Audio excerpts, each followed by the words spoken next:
ಕೊರಟಗೆರೆ ಪಟ್ಟಣದ ಸರ್ಕಾರಿ ಪದವಿ ಪೂರ್ವ ಕಾಲೇಜಿನಲ್ಲಿ ಶ್ರೀ ಗೌತಮ ಬುದ್ಧ ಸಾಮಾಜಿಕ ಶೈಕ್ಷಣಿಕ ಸಾಂಸ್ಕೃತಿಕ ಟ್ರಸ್ಟ್ ವತಿಯಿಂದ ಕನ್ನಡ ಭಾಷಾ ಕಲಿಕಾ ಶಿಬಿರವನ್ನು ಆಯೋಜಿಸಲಾಗಿತ್ತು. ಕೊಡಗೆ ತಾಲೂಕಿನ ಕಸ್ಬಾ ಹೋಬಳಿ ಮತ್ತು ಚಿನ್ನರಾಯನದುರ್ಗ ಹೋಬಳಿಯ ವ್ಯಾಪ್ತಿಯಲ್ಲಿ ಬರುವ ಪ್ರೌಢಶಾಲೆಗಳಲ್ಲಿ ಕಲಿಕೆಯಲ್ಲಿ ಹಿಂದುಳಿದ ವಿದ್ಯಾರ್ಥಿಗಳಿಗೆ ಕನ್ನಡ ಭಾಷಾ ಕಲಿಕಾ ಉತ್ತೇಜನದ ಸಲುವಾಗಿ ಈ ಕಾರ್ಯಕ್ರಮವನ್ನು ಆಯೋಜಿಸಲಾಗಿತ್ತು. ಈ ಕಾರ್ಯಕ್ರಮದಲ್ಲಿ ಟ್ರಸ್ಟ್ನ ವ್ಯವಸ್ಥಾಪಕರು ಮತ್ತು ಪ್ರಧಾನ ಕಾರ್ಯದರ್ಶಿಗಳು ಕನ್ನಡ ಭಾಷಾ ಕಲಿಕಾ ಶಿಬಿರದ ನೇತೃತ್ವ ವಹಿಸಿಕೊಂಡಿದ್ದರು. ಮುಖ್ಯ ಅತಿಥಿಗಳಾಗಿ ಸರ್ಕಾರಿ ಪದವಿ ಪೂರ್ವ ಕಾಲೇಜಿನ ಪ್ರಾಂಶುಪಾಲರಾದ ಎನ್ಆರ್ ನಾಗರಾಜು, ಉಪನ್ಯಾಸಕರಾದ ನಂಜುಂಡಪ್ಪ ಸುಗ್ಗಯ್ಯ, ಡಾಕ್ಟರ್ ರವಿಕುಮಾರ್ ವೀಣಾ ಕಾರ್ಯಕ್ರಮದಲ್ಲಿ ಭಾಗವಹಿಸಿದ್ದರು. ಶ್ರೀ ಗೌತಮ ಬುದ್ಧ ಸಾಮಾಜಿಕ ಶೈಕ್ಷಣಿಕ ಸಾಂಸ್ಕೃತಿಕ ಟ್ರಸ್ಟ್ನ ಪ್ರಧಾನ ಕಾರ್ಯದರ್ಶಿ ಡಾಕ್ಟರ್ ನಾಗರಾಜು ಎನ್ ಕಲಿಕೆಯಲ್ಲಿ ಹಿಂದುಳಿದ ಮಕ್ಕಳಿಗೆ ಕನ್ನಡದ ಕೆಲವೊಂದಷ್ಟು ಪಾಠಗಳನ್ನು ಮಾಡುವುದರ ಮೂಲಕ ಕನ್ನಡ ಭಾಷೆಯ ಬಗ್ಗೆ ಅಭಿಮಾನ ತುಂಬುವ ಕೆಲಸ ಮಾಡಿದರು. ಈ ಸಂದರ್ಭದಲ್ಲಿ ಟ್ರಸ್ಟ್ನ ನಿರ್ದೇಶಕರಾದ ದೇವರಾಜು, ಖಜಾಂಚಿ ಹರೀಶ್ ಕುಮಾರ್, ಸರ್ಕಾರಿ ಪ್ರೌಢಶಾಲಾ ಶಿಕ್ಷಕರ ಸಂಘದ ಅಧ್ಯಕ್ಷರಾದ ಲಕ್ಷ್ಮೀಪುತ್ರ, ಕೋಟೆ ಕಲ್ಲಯ್ಯ, ಧರ್ಮೇಂದ್ರ ಪ್ರಸಾದ್, ಹನುಮಂತರಾಯಪ್ಪ, ನರಸಿಂಹಮೂರ್ತಿ, ಸಂಪನ್ಮೂಲ ವ್ಯಕ್ತಿಗಳಾದ ಮಲ್ಲಿಕಾರ್ಜುನಯ್ಯ, ಎಂಟಿ ಶಶಿಕುಮಾರ್ ಹಾಜರಿದ್ದರು. ವರದಿ ಮಂಜುಸ್ವಾಮಿ, ಎಂಎನ್, ಕೊರಟಗೆರೆ. ಯಾವುದರಿಂದ? ಚಾಡಿ ಮಾತಿನಿಂದ. ನಮ್ಮ ಪುರಾಣ, ನಮ್ಮ ಮಹಾಕಾವ್ಯದ ನಾಯಕ, ರಾಮಾಯಣ ಮಹಾಕಾವ್ಯದ ನಾಯಕ ಶ್ರೀರಾಮನನ್ನ ಯಕ್ಕಶ್ಚಿತ್ತು ಒಬ್ಬ ಮುದುಕಿ ಕಾಡಿಗೆ ಹೋಗುವಂತೆ ಮಾಡಿದ್ದು ಕೂಡ ಚಾಡಿ ಮಾತು. ಹೌದಲ್ವೇ? ರಾಮ ಇಷ್ಟಪಟ್ಟು ಕಾಡಿಗೆ ಹೋದ್ನಾ? ನಾನು ಹೋಗ್ತೀನಿ ಅಪ್ಪಾಜಿ ಪರ್ಮಿಷನ್ ಕೊಡು ಅಂತ ಹೋದ್ನಾ? ಯಾರು ಹೇಳೋರಿಗೆ ವನವಾಸಕ್ಕೆ ಕಾರಣ ಆಗಿದ್ದು ಯಾರು?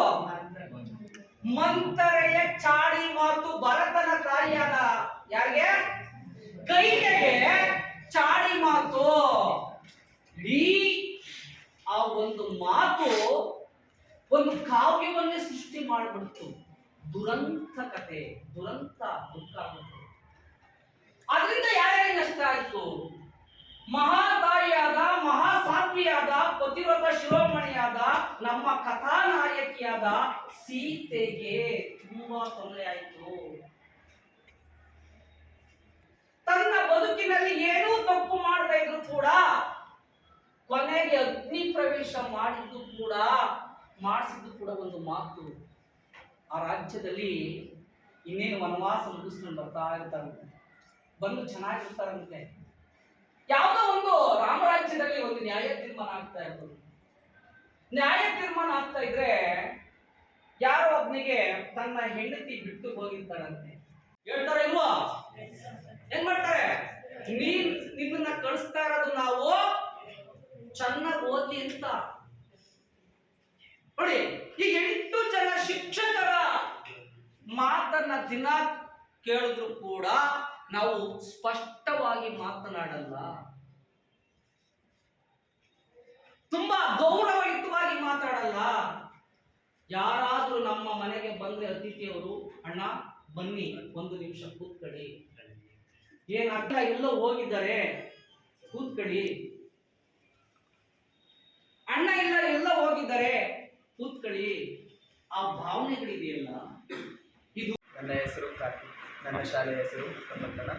ಕನ್ನಡ ಪತ್ರಿಕಾ ಶಿಬಿರಗಳನ್ನು ನಮ್ಮ ಕಾಲೇಜ್ ಪ್ರೊಫೆಸರ್ ಉಪನ್ಯಾಸಕರಾದಂತಹ ನಾಗರಾಜು ಸರ್ ಅವರು ಹಲವಾರು ಕಡೆ ವಿದ್ಯಾರ್ಥಿಗಳಿಗೆ ಅನುಕೂಲವಾಗುವಂತಹ ದೃಷ್ಟಿಯಿಂದ ಶಿಬಿರಗಳನ್ನು ಮಾಡ್ತಾ ಬರ್ತಾ ಇದ್ದಾರೆ. ಮತ್ತು ಅವ್ರ ಕೈಯಿಂದ ಏನು ಸಹಾಯ ಆಗುತ್ತೋ, ಒಂದು ನೋಟ್ ಪುಸ್ತಕ ಆಗಿರ್ಬೋದು, ಒಂದು ಪೆನ್ ಆಗಿರ್ಬೋದು, ಅವರು ಮಕ್ಕಳಿಗೆ ಅನುಕೂಲ ಆಗಲಿ ಅನ್ನೋ ಉದ್ದೇಶದಿಂದ ಅವರು ಎಲ್ಲ ಕಡೆ ಶಿಬಿರಗಳನ್ನು ಮಾಡ್ತಾ ಬರ್ತಾ ಇದ್ದಾರೆ. ಅವರಿಗೆ ಇನ್ನೂ ಅನೇಕ ಶಿಬಿರಗಳು, ಕಾರ್ಯಕ್ರಮಗಳು ಮಾಡಲಿ ಅಂತ ದೇವರು ಅವರಿಗೆ ಆ ಶಕ್ತಿಯನ್ನು ಕೊಡಲಿ ಅಂತ ಹೇಳ್ತಾ ಅವರಿಗೆ ಧನ್ಯವಾದಗಳನ್ನು ಹೇಳ್ತೀನಿ. ಮನೋಜ್ ಅಂತ. ನಾನು ಈ ಕನ್ನಡ ಭಾಷಾ ಕಲಿಕಾ ಶಿಬಿರಕ್ಕೆ ಬಂದಿದ್ದೀನಿ. ಇಲ್ಲಿ ಮಾತಾಡೋದು ಹೆಂಗೆ ಅಂತೆಲ್ಲ ಹೇಳ್ಕೊಂಡ್ಬಿಡ್ತಾ ಇದ್ದಾರೆ. ನಾವು ಮಾತಾಡುವಾಗ ನೀಟಾಗಿ ಮಾತಾಡಬೇಕು ಮತ್ತು ಕೆಟ್ಟದನ್ನೆಲ್ಲ ಮಾತಾಡಬಾರ್ದು. ತಿರ್ಗಾ ದೊಡ್ಡವರಿಗೆ ಗೌರವ ಕೊಟ್ಟು ಮಾತಾಡಬೇಕು. ತಿರ್ಗಾ ಚಿಕ್ಕವ್ರ ಜೊತೆ ಮಾತಾಡುವಾಗ ಅವ್ರಿಗೊಂದು ಸ್ವಲ್ಪ ಗೌರವ ಕೊಡಬೇಕು. ದೊಡ್ಡವ್ರ ಜೊತೆ ಮಾತಾಡುವಾಗ ನಾವು ದೊಡ್ಡವ್ರಿಗೆ ಹೆಂಗೆ ಗೌರವ ಕೊಡ್ತೀವಿ ಹಂಗೆ ಚಿಕ್ಕವ್ರಿಗೂ ಗೌರವ ಕೊಡಬೇಕು. ತಿರ್ಗಾ ನಾವು ಕನ್ನಡ ಬರೆಯೋಕ್ಕೆ ಬರ್ದಿದ್ದವರು ಸಹ ಎಷ್ಟು ಚೆನ್ನಾಗಿ ಮಾತಾಡ್ತಾರೆ. ಆದರೆ ಕನ್ನಡ ಓದೋಕೆ ಬರೆಯೋಕ್ಕೆ ಬರೋರು ನೀಟಾಗಿ ಮಾತಾಡಲ್ಲ, ರೆಸ್ಪೆಕ್ಟ್ ಕೊಡಲ್ಲ. ನಾನು ನಂಜುಂಡಪ್ಪ ಬಿ, ಇತಿಹಾಸ ಉಪನ್ಯಾಸಕರು, ಸರ್ಕಾರಿ ಪದವಿ ಪೂರ್ವ ಕಾಲೇಜು ಕೊರಟಗೆರೆಯಲ್ಲಿ ಸುಮಾರು 10 ವರ್ಷಗಳಿಂದ ಕರ್ತವ್ಯವನ್ನು ನಿರ್ವಹಿಸ್ತಾ ಇದ್ದೇನೆ. ಈ ದಿನ ಅಂದರೆ ದಿನಾಂಕ 15/9/2022 ಗೌತಮ ಬುದ್ಧ ಏನೋ ಒಂದು ಸಾಮಾಜಿಕ ಒಂದು ಕಳಕಳಿಯನ್ನು ಹೊಂದಿರತಕ್ಕಂತಹ ಸಂಘ ಇದೆ. ಈ ಸಂಘದ ವತಿಯಿಂದ ನಮ್ಮ ಕಾಲೇಜಿನಲ್ಲಿ ಕನ್ನಡ ಭಾಷಾ ಕಲಿಕಾ ಕಾರ್ಯಕ್ರಮವನ್ನು ಹಮ್ಮಿಕೊಂಡಿದ್ದಾರೆ. ಈ ಒಂದು ಕಾರ್ಯಕ್ರಮದಲ್ಲಿ ಬಹಳಷ್ಟು ಜನ ಅಂದರೆ ಕೊರಟಗೆರೆ ತಾಲೂಕಿನ ವಿವಿಧ ಪ್ರೌಢಶಾಲೆಗಳಿಂದ ಶಿಕ್ಷಕ ವರ್ಗದವರು ಹಾಗೂ ಪ್ರತಿ ಒಂದೊಂದು ಶಾಲೆಯಿಂದ 3 ಜನ ವಿದ್ಯಾರ್ಥಿಗಳು ಇಲ್ಲಿ ಭಾಗವಹಿಸಿದ್ದಾರೆ. ಈ ಒಂದು ವಿದ್ಯಾರ್ಥಿಗಳಿಗೆ ಈ ಟ್ರಸ್ಟ್ ವತಿಯಿಂದ ಪ್ರಮುಖವಾಗಿ ಕನ್ನಡ ಭಾಷೆಯ ಕಲಿಕೆಯ ಮಹತ್ವದ ಬಗ್ಗೆ ವಿವಿಧ ಶಾಲೆಗಳಿಂದ ಬಂದಿರತಕ್ಕಂತಹ ವಿದ್ಯಾರ್ಥಿಗಳಿಗೆ ಕನ್ನಡ ಭಾಷೆಯ ಕಲಿಕೆಯ ಮಹತ್ವವನ್ನು, ಈ ಒಂದು ಕನ್ನಡ ಭಾಷೆ ಕರ್ನಾಟಕದಲ್ಲಿ ಹೆಚ್ಚು ದಿನಗಳ ಕಾಲ ಉಳಿಬೇಕು ಅಂದರೆ ಇಂತಹ ಒಂದು ಕಾರ್ಯಕ್ರಮಗಳು ಹಲವು ಕಡೆ ಈ ಟ್ರಸ್ಟ್ ವತಿಯಿಂದ ಆಗಬೇಕು ಅನ್ನೋದ್ರ ಬಗ್ಗೆ ಒಂದು ತಿಳುವಳಿಕೆ ನೀಡಲಾಗ್ತಾ ಇದೆ. ಈ ಒಂದು ತರಗತಿಯಲ್ಲಿ ಸಂಪನ್ಮೂಲ ವ್ಯಕ್ತಿಗಳು ಬಂದು ಕನ್ನಡದ ಬಗ್ಗೆ ಸಾಕಷ್ಟು ಉಪನ್ಯಾಸಗಳನ್ನು ವಿದ್ಯಾರ್ಥಿಗಳಿಗೆ ನೀಡ್ತಾ ಇದ್ದಾರೆ. ಈ ಒಂದು ಟ್ರಸ್ಟ್ ವತಿಯಿಂದ ಡಾಕ್ಟರ್ ನಾಗರಾಜರವರು ಹಾಗೂ ಅವರಿಗೆ ಸಹಕಾರಿಯುತವಾದಂತಹ ಅವರ ಒಂದು ಏನು ಟ್ರಸ್ಟ್ ಎಲ್ಲ ಸದಸ್ಯರುಗಳು, ನನಗೆ ಇದರಲ್ಲಿ ಬಹಳ ಪ್ರಮುಖವಾಗಿ ಅನಿಸಿದ್ದು ಅಂತಂದರೆ ದೇವರಾಜು ಅನ್ನೋ ಒಬ್ಬ ಗಂಟಿಗನಹಳ್ಳಿಯ ಒಬ್ಬ ವ್ಯಕ್ತಿ. ನಿಜ ಹೇಳಬೇಕು ಅಂದರೆ ಅವ್ರಿಗೆ ಶಾಲೆಗೆ ಹೋಗಿಲ್ಲ. ಅವ್ರಿಗೆ ಕನ್ನಡದ ಬಗ್ಗೆ ತುಂಬ ಅಭಿಮಾನ ಇದೆ. ತಮ್ಮ ದಿನನಿತ್ಯದ ವ್ಯವಸಾಯದ ಕರ್ತವ್ಯಗಳನ್ನು ಬಿಟ್ಟು ಈ ರೀತಿಯ ಕಾರ್ಯಕ್ರಮಗಳಲ್ಲಿ ತಮ್ಮನ್ನು ತೊಡಗಿಸ್ಕೊಂಡಿರೋದು ನೋಡಿದ್ರೆ ನಿಜಕ್ಕೂ ನಾವು ವಿದ್ಯಾವಂತರಾದಂಥವರು ಇದ್ರ ಬಗ್ಗೆ ಇನ್ನೂ ಹೆಚ್ಚಿನ ಕಾರ್ಯಕ್ರಮಗಳನ್ನು ಮಾಡಬೇಕು ಅನ್ನೋದ್ರ ಬಗ್ಗೆ ಸ್ಫೂರ್ತಿ ಸಿಗುತ್ತೆ. ನಿಜಕ್ಕೂ ನಾನು ಅವ್ರಿಗೆ ಈ ಸಂದರ್ಭದಲ್ಲಿ ಕೃತಜ್ಞತೆಯನ್ನು ಸಲ್ಲಿಸ್ತೀನಿ. ಇವರು ಕೊರಟಗೆರೆಯ ವಿವಿಧ ಭಾಗಗಳಲ್ಲಿ ಇಂತಹ ಕಾರ್ಯಕ್ರಮಗಳನ್ನು ಹಮ್ಮಿಕೊಂಡಿದ್ದಾರೆ. ಇನ್ನೂ ಹೆಚ್ಚಿನ ಮಟ್ಟದಲ್ಲಿ ತಾಲ್ಲೂಕು ಹಾಗೂ ಜಿಲ್ಲಾ ಮಟ್ಟದಲ್ಲಿ, ರಾಷ್ಟ್ರ ಮಟ್ಟದಲ್ಲಿ ಈ ರೀತಿಯ ಕಾರ್ಯಕ್ರಮಗಳನ್ನು ಹಮ್ಮಿಕೊಳ್ಳೋದ್ರಿಂದ ಕನ್ನಡದ ಬಗ್ಗೆ ಇವತ್ತು ಏನು ಅಳಿವು ಆಗ್ತಾ ಇದೆ ಅದನ್ನು ಉಳಿಸ್ಕೊಂಡು ಇನ್ನಷ್ಟು ಬೆಳೆಸ್ಕೊಳ್ಳೋದಕ್ಕೆ ಸಹಕಾರ ಆಗುತ್ತೆ ಅಂತ ನಾನಾದರೂ ತಿಳ್ಕೊಂಡು ಈ ಒಂದು ಸಮಾಜದ ಎಲ್ಲ ಸದಸ್ಯರಿಗೆ ಕೃತಜ್ಞತೆಗಳನ್ನು ತಿಳಿಸೋದಕ್ಕೆ ಇಷ್ಟಪಡ್ತೀನಿ ಈ ಸಂದರ್ಭದಲ್ಲಿ. ನಮ್ಮ ಹೆಸರು ಡಾಕ್ಟರ್ ನಾಗರಾಜು ಎನ್ನೆಂದು. ನಾವು ಶ್ರೀ ಗೌತಮ ಬುದ್ಧ ಸಾಮಾಜಿಕ ಶೈಕ್ಷಣಿಕ ಸಾಂಸ್ಕೃತಿಕ ಟ್ರಸ್ಟ್ನ ಪ್ರಧಾನ ಕಾರ್ಯದರ್ಶಿಗಳು. ನಾವು ಶೈಕ್ಷಣಿಕ ಕ್ಷೇತ್ರದಲ್ಲಿ ಸೇವೆಯನ್ನು ಮಾಡಬೇಕು ಎಂಬ ಮನೋಭಾವದಿಂದ ಈ ಟ್ರಸ್ಟನ್ನು ರಚನೆ ಮಾಡ್ಕೊಂಡಿದ್ದೀವಿ. ಈ ಟ್ರಸ್ಟಿನ ಮುಖಾಂತರ ಶೈಕ್ಷಣಿಕ ಚಟುವಟಿಕೆಗಳನ್ನು ಮಾಡ್ತಾಯಿದ್ದೀವಿ. ಶಾಲಾ ಮಕ್ಕಳಿಗೆ ಉಚಿತವಾದಂತಹ ಕಲಿಕಾ ಸಾಮಗ್ರಿಗಳನ್ನು ನೀಡುವುದು, ಹಾಗೆ ಶಾಲೆಯ ಮಕ್ಕಳಿಗೆ ಶಾಲಾ ಚಟುವಟಿಕೆಗಳಿಗೆ ಸಂಬಂಧಂತೆ ಕಲಿಕೆಯ ಚಟುವಟಿಕೆಗಳಿಗೆ ಸಂಬಂಧಪಟ್ಟಂತೆ ವಿಷಯಗಳಿಗೆ ಸಂಬಂಧಪಟ್ಟಂತೆ ಅನೇಕ ಶಿಬಿರಗಳನ್ನು ಮಾಡ್ತಕ್ಕಂತಹ ಉದ್ದೇಶವನ್ನು ನಾವು ಇಟ್ಕೊಂಡಿದ್ದೀವಿ. ಎಷ್ಟು ವರ್ಷಗಳಿಂದ ಮಾಡ್ಕೊಂಬರ್ತಾ ಇದ್ದಾರೆ ಸರ್? ಆಗಲೇ ನಾವು ಒಂದು 4 ವರ್ಷದಿಂದ ಮಾಡ್ತಾಯಿದ್ದೀವಿ. ನಿಮ್ಮ ಟ್ರಸ್ಟ್ ಸ್ಥಾಪನೆಯಾಗಿ ಎಷ್ಟು ವರ್ಷ ಆಯಿತು ಸರ್? 4 ವರ್ಷ ಆಯಿತು. 4 ವರ್ಷದಿಂದ ನೀವು ಕನ್ನಡ ಭಾಷೆ ಬಗ್ಗೆ ಶಿಬಿರಗಳು ಮಾಡ್ಕೊಂಡು ಬರ್ತಾ ಇದ್ದಾರೆ ನೀವು ಎಲ್ಲ ಶಾಲಾ? ಇಲ್ಲ ಸರ್, ನಮ್ಮ ಟ್ರಸ್ಟಿಂದ ಶಾಲಾ ಮಕ್ಕಳಿಗೆ ಉಚಿತವಾದ ನೋಟ್ ಪುಸ್ತಕಗಳನ್ನು ಕೊಡ್ತಕ್ಕಂಥ ಕಾರ್ಯಕ್ರಮ ಮಾಡ್ತಾ ಇದ್ದೀವಿ. 2 ವರ್ಷ ಕೊರೋನಾ ಬಂದ ಹಿನ್ನೆಲೆಯಲ್ಲಿ ಯಾವುದೇ ರೀತಿಯ ಈ ಥರ ಸಾಮೂಹಿಕ ಕಾರ್ಯಕ್ರಮವನ್ನು ಮಾಡಿಲ್ಲ ಸರ್.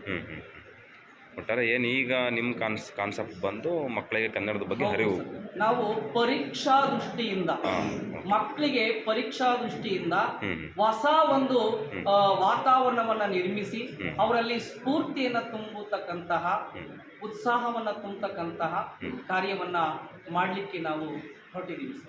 ನಿಮ್ಮ ಜೊತೆ ಇನ್ನು ಯಾವ್ಯಾವ ಟ್ರಸ್ಟ್ ಸರ್?